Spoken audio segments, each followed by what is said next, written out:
হিমন্ত বিশ্ব শৰ্মা বাহিনীৰ যিখিনি চালা চামুণ্ডা আছে তেওঁলোকে আজি গণতন্ত্ৰটো শেষ কৰিছে আৰু তেওঁলোকৰ এতিয়া স্বভাৱত পৰিণত হৈছে যে নিৰ্বাচন আহিলে অৰুণোদয় দিয়াৰ কথা নিৰ্বাচন আহিলে লাখপতি দিয়াৰ কথা নিৰ্বাচন আহিলেই তেওঁলোকে আঁচনিৰ ঘোষণাৰ কথা কয় আৰু 1200 টকাৰ কাৰণে আমাৰো যাতে মানুহখিনিয়ে পিছত নদৰে তাৰ কাৰণেও আমি সজাগতা এটা সৃষ্টি কৰিব লাগিব যদি মুখ্যমন্ত্ৰীৰ দ্বাৰা পৰিচালিত হোৱা দলটোৰ কৰ্মী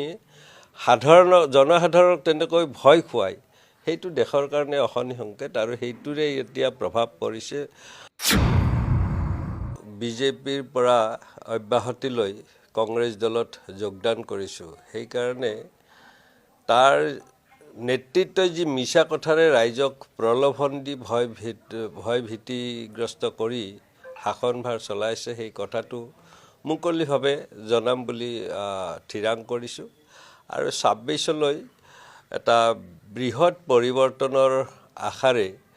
আমি আমাৰ কৰ্মক্ষেত্ৰত নামি পৰিম আৰু সমগ্ৰ অসমবাসীৰ পৰাও আশীৰ্বাদ বিচাৰিছোঁ যাতে এই যাত্ৰাত সকলোৱে আমাক সহায় কৰে আৰু প্ৰভু ভগৱন্তৰ ওচৰতো প্ৰাৰ্থনা জনাইছোঁ নতুন বছৰটোলৈ যাতে সকলোকে সুখ শান্তি সমৃদ্ধিৰে জীৱন যাপন কৰিবলৈ প্ৰভুৱে কৃপা কৰে আৰু আমাৰ দলটোকো আগন্তুক সময়ত শাসনভাৰ লোৱাৰ কাৰণে যাতে আশীৰ্বাদ দিয়ে তাৰ কাৰণে মই প্ৰাৰ্থনা জনাই মোৰ কাম নতুন বছৰত আৰম্ভ কৰিম মইতো সেই কথাটো স্পষ্ট কৰি কৈ আহিছোঁ হিমন্ত বিশ্ব শৰ্মা বাহিনীৰ যিখিনি চালা চামুণ্ডা আছে তেওঁলোকে আজি গণতন্ত্ৰটো শেষ কৰিছে মানে কেৱল প্ৰলোভনৰ ৰাজনীতি বা ভয় ভীতিৰ ৰাজনীতি বিজেপিৰ বাহিৰে আজিৰ তাৰিখত মানুহৰ মুকলিমূৰীয়াকৈ কোনো ৰাজনৈতিক দল বা অন্য সংগঠনত যোৱাৰ যাতে সাহস হেৰাই পেলাই তাৰ সকলো পৰিকল্পনা কৰিছে আৰু তেওঁলোকৰ এতিয়া স্বভাৱত পৰিণত হৈছে যে নিৰ্বাচন আহিলে অৰুণোদয় দিয়াৰ কথা নিৰ্বাচন আহিলে লাখপতি দিয়াৰ কথা নিৰ্বাচন আহিলেই তেওঁলোকে আঁচনিৰ ঘোষণাৰ কথা কয় কিন্তু মই সমগ্ৰ অসমবাসীলৈ কৈছোঁ নামনি অসম বিশেষকৈ নলবাৰীত এটা কথা আছিল যে বাই ভিনি মাটি বেচিব পাৰে বাই সুখত আছে অৰ্থাৎ হিমন্ত বিশ্ব শৰ্মা ডাঙৰীয়া মুখ্যমন্ত্ৰী হৈ আমাৰ ৰাজ্যখনক যেনেদৰে ধৰুৱা কৰিছে প্ৰতিমাহে ঋণৰ উপৰি ঋণ লৈ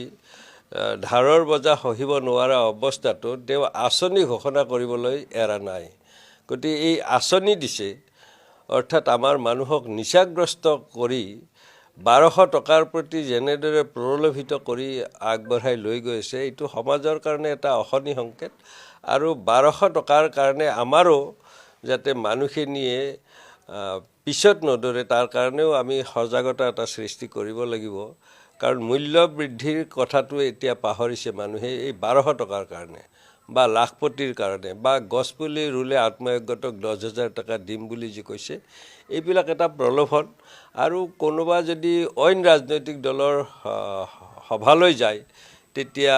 অৰুণোদয় কাটিম বুলি কয় যোৱাকালিৰে ঘটনা এটা নলবাৰীত হৈছে মই বৰিকক বনভাগ কংগ্ৰেছ কমিটিৰ তত্ত্বাৱধানত প্ৰয়াত প্ৰধানমন্ত্ৰী মনমোহন সিং ডাঙৰীয়াৰ এটা শ্ৰদ্ধাঞ্জলি অনুষ্ঠানত উপস্থিত আছিলোঁ তাত এগৰাকী মহিলাক চাহখিনি দিয়াৰ কথা কৈছিল এইটো কথা গম পাই বিজেপিৰ এগৰাকী স্থানীয় কৰ্মকৰ্তা আহি কৈছে যে তই মিটিঙত যাব নোৱাৰা গ'লে তোৰ অৰুণোদয় কাটিম মহিলাগৰাকীয়ে সভালৈ শেষত নাহিল মই সভাৰ পিছত কথাটো শুনি তেওঁক মাত দিব গৈছিলোঁ তেওঁ কৈছে যে 1250 টকা এটা পাই আছোঁ কাটিম বুলি কোৱা কাৰণে নগ'লোঁ কিন্তু আপোনালোকৰ লগতে আমি আছোঁ গতিকে এনেকুৱা কথাৰে আমাক ব্যথিত কৰে গণতান্ত্ৰিক দেশ এখনত যদি মুখ্যমন্ত্ৰীৰ দ্বাৰা পৰিচালিত হোৱা দলটোৰ কৰ্মী জনসাধাৰণক তেনেকৈ ভয় খুৱায় সেইটো দেশৰ কাৰণে অশনি সংকেত আৰু সেইটোৰে এতিয়া প্ৰভাৱ পৰিছে ক'ৰবাত কয় বিজেপিৰ মিটিঙত নগ'লে অৰুণোদয় কাটিম, ক'ৰবাত কয় কংগ্ৰেছৰ মিটিঙত গ'লে ঘৰ কাটিম, ক'ৰবাত কয় আত্মসহায়কতাৰ পইচাটো তোমালোকে নোপোৱা। এই এনেকুৱা ভয় আৰু প্ৰলোভনেৰে সমাজ বেছিদিন নচলে। গতিকে এইটোৰ অৱসান ঘটোৱাৰ কাৰণে আমি প্ৰতিজনে 2025 চনত নিৰবিচ্ছিন্নভাৱে লাগি 26ত পৰিৱৰ্তন অনাৰ কাৰণে আমি সংকল্প লৈছোঁ। মই সেই বিষয়ে এতিয়া একো নকওঁ, কাৰণ সেইটো বিজেপিৰ আভ্যন্তৰীণ এক কথা। বিজেপিৰ আভ্যন্তৰীণ কথাত মই বিশেষ মাত নামাতোঁ, আৰু মইতো তেনেকুৱা এক কাৰণতে মই সেই দলটো এৰিব লগা হ'ল। গতিকে তেওঁলোকৰ মাজত যিমানেই এইবিলাক বেছি হয় আমি সিমানেই আনন্দিত হ'ম, কাৰণ তেওঁলোকৰ সংঘাতেই আমাৰ দলটোক শক্তিশালী কৰিব, আৰু মই সেইটো বিচাৰোঁ। কাৰণ যি স্বৈৰাচাৰীভাৱে স্বেচ্ছাচাৰী শাসন চলাই আছে হিমন্ত বিশ্ব শৰ্মাই, ইয়াত প্ৰতিজন খাটি খোৱা বিজেপিৰ কৰ্মী বা আত্মচেতনা থকা বিজেপি কৰ্মী ইয়াৰ বিৰোধিতা এদিন নহয় এদিন কৰিব, আৰু যেতিয়া সৰ্বজনলৈ বিয়পি যাব তেতিয়াই তেওঁৰ শাসনৰ অৱসান হ'ব।